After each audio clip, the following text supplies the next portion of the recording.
একাই ভালোবাসছিলাম, তুমি বাসো নাই। আমি কি তোমার কোনো কিছু খাওয়াইছি শিখাইছি? সত্যি করে কও, যদি খাওয়াই থাকি তাহলে কও, হেরা হেরা যে ব্যবস্থা নিব দিব। কিছু খাওয়াইছি, কিছু কইছি করছি? হ্যাঁ, তোমার নিয়ে আমি গেছি চোখের সামনে, চোখের দিকে না তাকাইলে কইছে।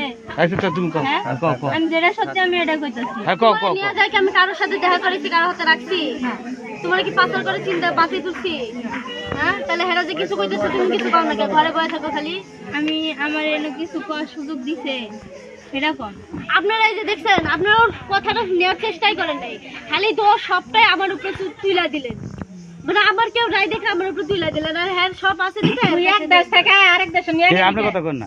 এই শোনো, এই মেয়ে শোনো, তুমি একটা মেয়ে, ও একটা মেয়ে। হ্যাঁ, মেয়ে কোনদিন বিয়ে হওয়া শুনছিল? বিয়েটা ঠিক আছে, ও তো রাজি আছিল। আমি তো ও রাজি হলে তুমি না, তুমি বুঝাইছিলা যে এটা হয় না?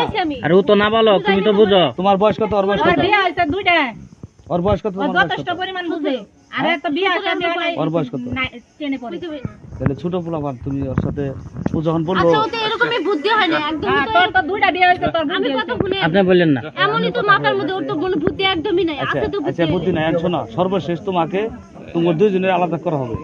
তুমি কোনোদিন চেষ্টা করবে না ওর সাথে যোগাযোগ করার, তুমিও কোনোদিন চেষ্টা করবে না, ঠিক আছে? এই দিক থাকো আঙ্কেল, কোনোদিন চেষ্টা করবে না, এটা কোনোদিন হয় না। ইসলামী শরীয়ত মোতাবেক মেয়ে কোনোদিন বিয়ে হয় না। এটা দেখছেন?